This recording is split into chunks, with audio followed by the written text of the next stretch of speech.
You know, I was just thinking what she said.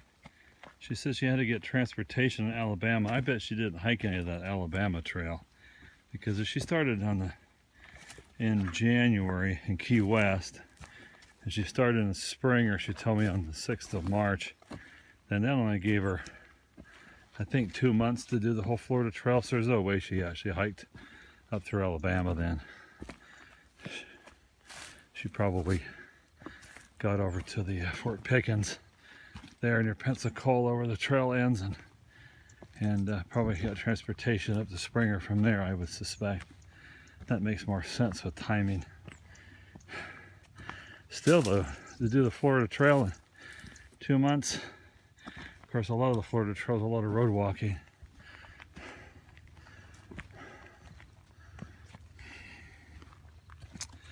Anyway,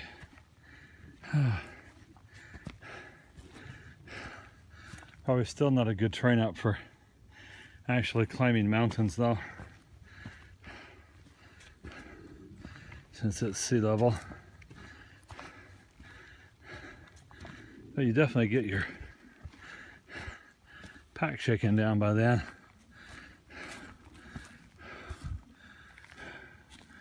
There's kind of a pretty view down through there. I love this mountain, Blue Mountain, I guess. It's going through revegetation, remediation. It's part of the zinc Superfund cleanup.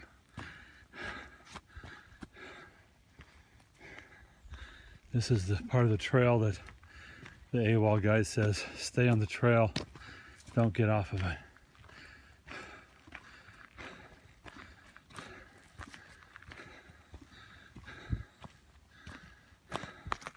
It's almost like a different world up here. Just has definitely a different strange feeling to it. Just the vegetation's different, the trees are different.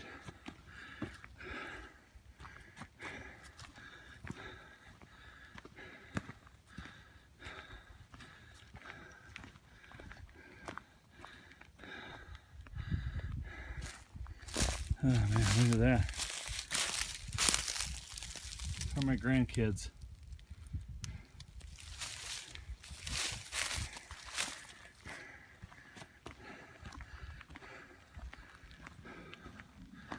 See if we can get a view up here.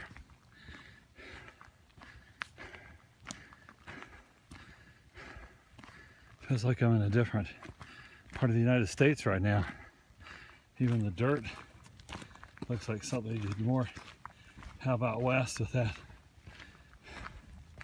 clay kind of type, gray clay material. Well, not too much of a view. Let's see if we can get one up here a little bit better. Now this is where I should be expecting some rattlesnakes.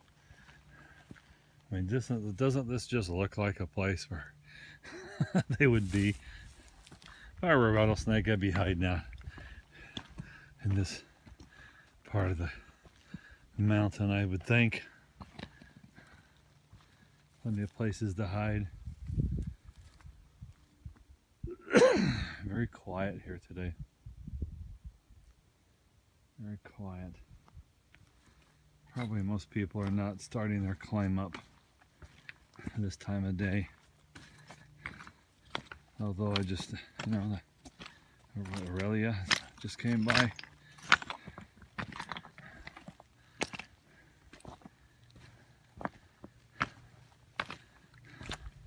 She did.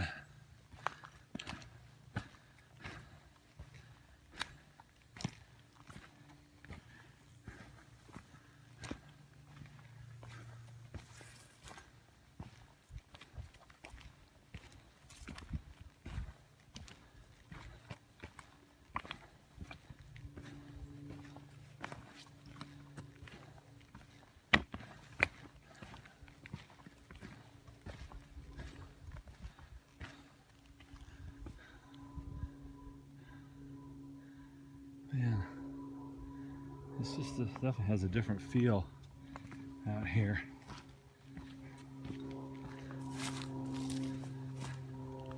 I hope I don't show you a close-up of a rattlesnake.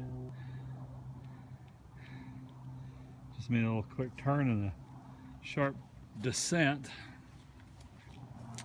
This might be the new super fun part of the trail. Everybody's talking about being really nice.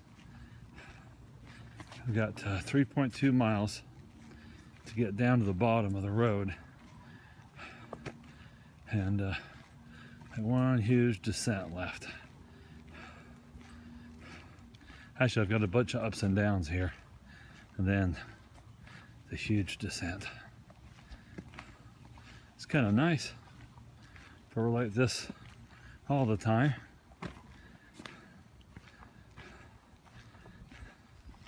Actually feels good on my feet right now. It's a little soft and spongy. It's a welcome relief.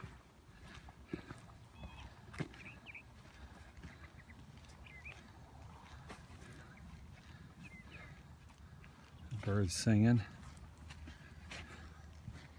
Something smells good. Whatever that is right there has a really nice odor to it.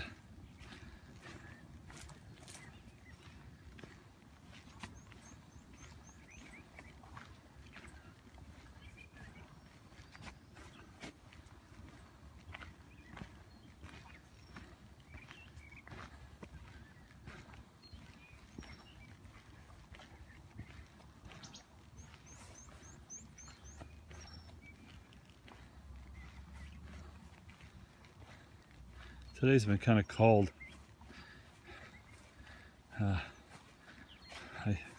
have a total of 3 layers with me right now, which might be overkill, but you know, hypothermia is what, 50, 60 degrees. It's very, very possible. It reminds me of the time I got hypothermia in survival school.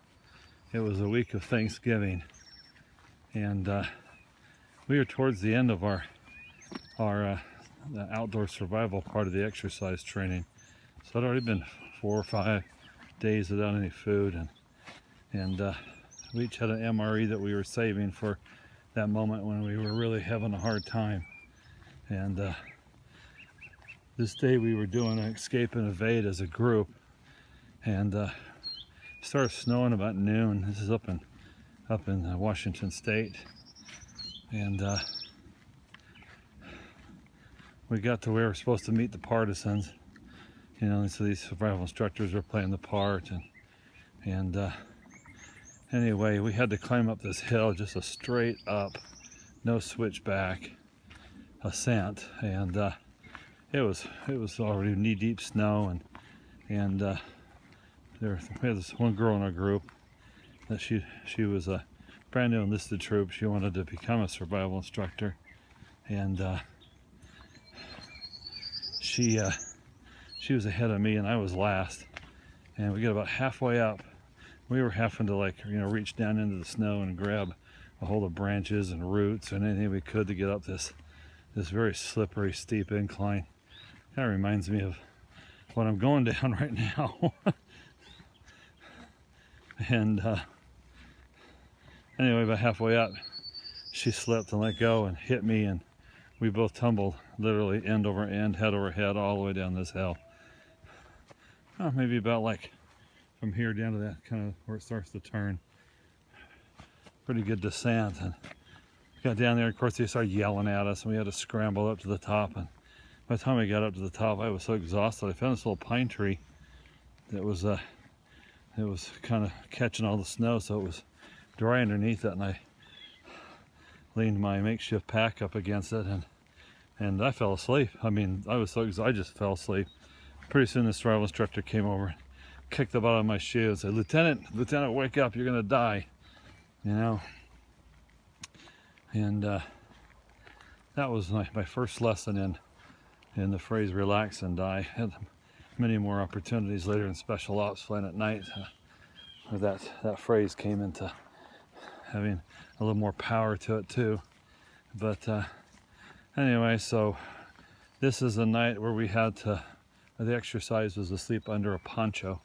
So I had to make my little poncho shelter and get my pine boughs in it. And we weren't supposed to have a fire that night, but because we were all so miserable and wet, and, you know, 2 of us had rolled in the snow, the survival instructors took pity on us and actually built a little fire and took some of our parachute gore, which are the triangle part of a parachute, and kind of made a little canopy over the fire.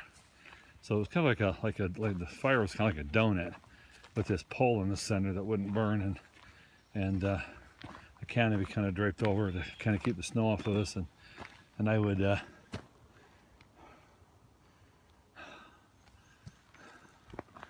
okay, it says we're turning left. I don't see a left. So anyway, as we get dry on the front side, it's snow on our back side, and we kept kind of turning all night just to try and get ourselves dry, because you didn't want to go to bed wet. That's the recipe for disaster. Well, the girl that had fallen and taken me out, she was already hypothermic, and the instructors had already left, and you know, we didn't want her to wash out, so you know, we did what we were supposed to do as buddies. We got our dry clothes out of her bag. We undressed her there by the fire. Everybody turned around except one guy, and the 2 married guys. We undressed her and got her in her, because she was totally not functional. I mean, she kind of knew what needed to be done. She was willing to let us help her. So we got her dressed, and one person gave up their cocoa packet from their MRE that they had, and we got her some hot liquids in her and got her in her bag, and she started warming up. Well, it came time for me to go to bed. I was just trying to get under, you know, my poncho was like a foot off the ground to be able to make a little pup tent out of it to keep the snow off. The ridgeline couldn't be very high off the ground, so as I was very gently trying to get in this thing, I must have bumped the tree too hard and got a whole branchload of snow down on me, down in my back. And I was too tired, so what did I do? I made the mistake. Just went to bed wet. And then I broke into that MRE and started eating some of it. And I hadn't had food for a long time. And I think the combination of those two put me hypothermic, and I was shaking so hard I literally could not get to the whistle around my neck to blow it for help. So as I sit there shaking, as the night kind of went on, I kind of decided that, you know, if I go to sleep, I'm going to die. So I just kind of kept praying that God wouldn't let me go to sleep. He'd help me stay awake. And eventually, in the wee hours of the night, I stopped shaking and got warm finally. I was able to go to sleep. Well, when I got out of that survival experience and got the call, talked to my wife, first thing I found out was that she was pregnant with our third. And after that, as she began to relate this experience that she'd had. Well, the same night that I was in trouble, she had been awakened in the middle of the night with the thought that she should pray for me. So she kind of just laid there and said a prayer and went back to sleep. She was awakened a second time, and had the feeling you really should pray for your husband. And so she kind of sat up in bed, said a prayer, and kind of fell back and went to sleep. You know, kind of chalking both of them up to, you know, being worried. And then she had a third prompting, that very, very strong, almost words, but you know, you have those thoughts and impressions that come that way sometimes. And it was, your husband's in trouble, You need to pray for him. And so she got out of bed and knelt down and prayed. And that is about the time that I finally stopped shaking and started to warm up. So why do I tell you this? You know, people can have strong enough bonds. You hear about it with twins that are separated at birth, and they're pulled together one towards another. But you know, as spiritual beings, we're all tied together. We're all here having a mortal experience as part of an eternal progression that we're on. Things we needed to learn here in mortality that we wouldn't be able to learn otherwise. I believe in God.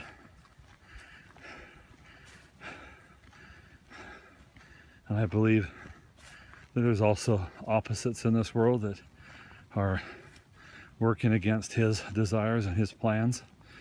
They won't win because good is stronger than evil in the end. And I have experienced so much good in my life. I'm grateful for a wife who would listen to that prompting from the Spirit and obey.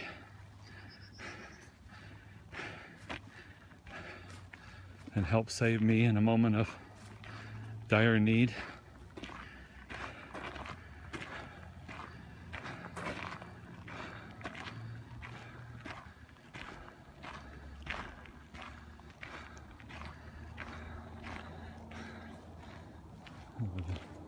The view of the industrialization down there.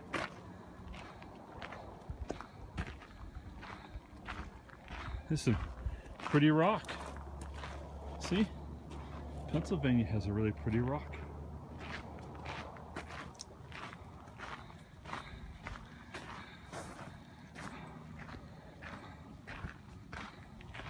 Oh, this is going to be a long video.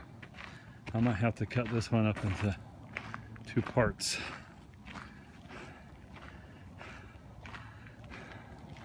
But I thought I'd have you join me on a walk today. Especially if this part is easier.